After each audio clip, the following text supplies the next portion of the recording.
Good news, everybody. Checks worth around $1,500 are now going out to eligible people across the nation.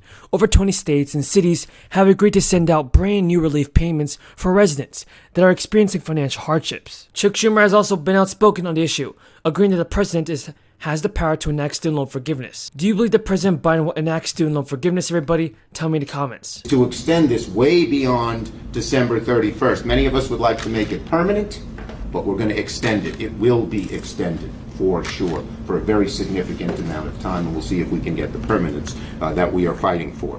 So this is very, very important for everybody. And I just want to repeat, because it's important. If you regularly file taxes and you filed your 2020 taxes, you're going to get the money. And by the way, what we arranged to do is have it come in monthly payments. Originally, it was going to be a check at the end of the year, but let's remember, folks, that the Earned Income Tax Credit is one of the largest tax credits you can receive every year, but often overlooked come tax time. The credit is intended for low to moderate income families to provide financial relief and allow for large refunds for the number of family members. And the Earned Income Tax Credit has been called the most effective anti-poverty program, with about 20 million households receiving it in 2019. The program was first created under the former President Gerald Ford and is designed to reward work and has been credited with lifting more than 5 million people above the poverty line. Unlike many tax credits, which can only reduce the income tax a person pays to zero, the Earned Income Tax Credit is refundable. That means it puts money in workers' pockets, even if they don't have any tax liability. The IRS claims that one in 5 eligible taxpayers do not claim the credit and miss out on money that they are entitled to every single year. The Earned Income Tax Credit is only available for those who file a tax return every year.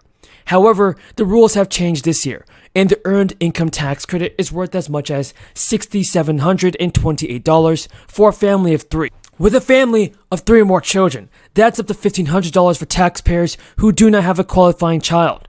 In order to be eligible to claim the Earned Income Tax Credit, you must have worked and earned income under $51,000. The IRS has also scraped prior years' age limits for the Earned Income Tax Credit. Previously, only workers ages 25 to 64 could claim it, and this tax season, any worker 19 or older who meets the income guidelines can qualify for the credit, as well as 18-year-olds.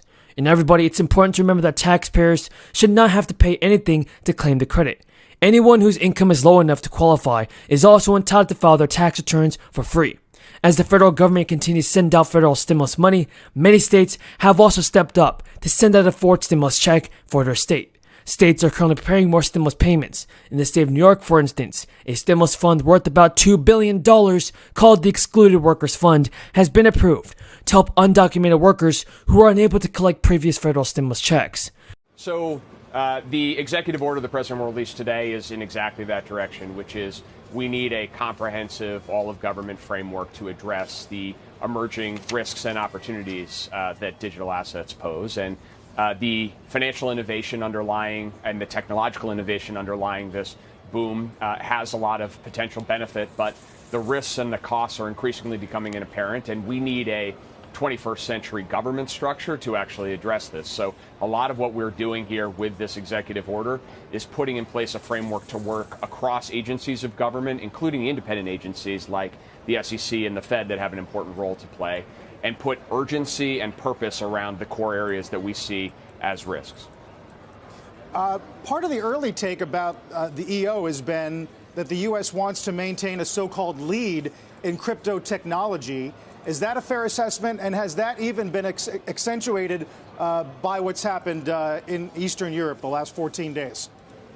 Absolutely. The geopolitical instability and the challenges we're seeing just underscore the importance of the United States being at the front end of leading in technology development and in setting common rules and standards internationally. That's a role that the United States has traditionally played in international finance.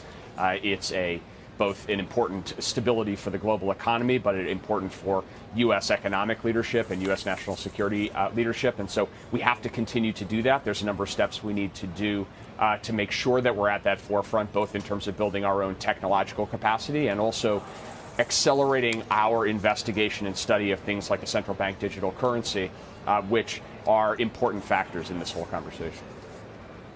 Brian, obviously this is going to be a broad-ranging effort in covering all aspects of this new world. But is the energy usage of Bitcoin mining at all an element of it at a time when we're kind of wondering about being more efficient in terms of how we use energy and what we pay for it?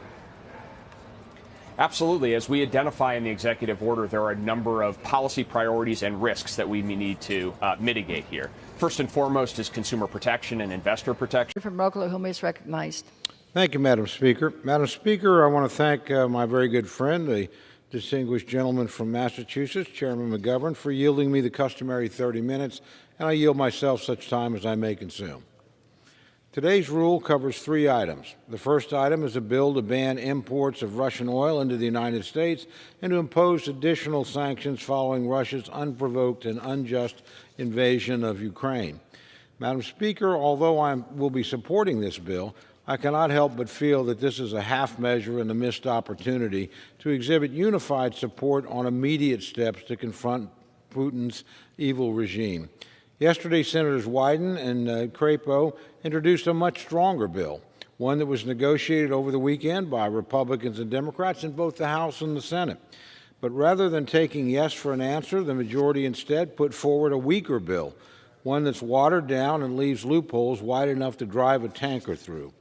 Banning Russian oil imports in the wake of Vladimir Putin's invasion of Ukraine should be an obvious no-brainer, just as it ought to be a no-brainer for the President to reverse his misguided policies and unleash development of America's own energy sources.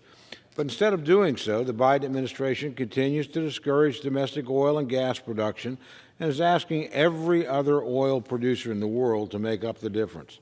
Instead of encouraging our own domestic sources of energy, which could meet our needs, critically supply our allies, and strengthen American energy independence, President Biden has instead taken steps like unilaterally canceling the Keystone XL pipeline, imposing a ban on new oil and gas exploration and leasing on federal lands, and telling hard-working Americans who are struggling to buy expensive gasoline to instead go buy more expensive electric vehicles. Failing to develop America's energy resources is a missed opportunity, Madam Speaker, just like this bill. We had a better option. I wish we had taken it. Our second item today is an omnibus appropriations package covering the remainder of the year 2022, and the third is a short-term continuing resolution to ensure continuity of government funding while Congress processes the larger bill. Madam Speaker, it's been a very, very long road to get to this point. But today, the House will act on a bipartisan, bicameral appropriations package.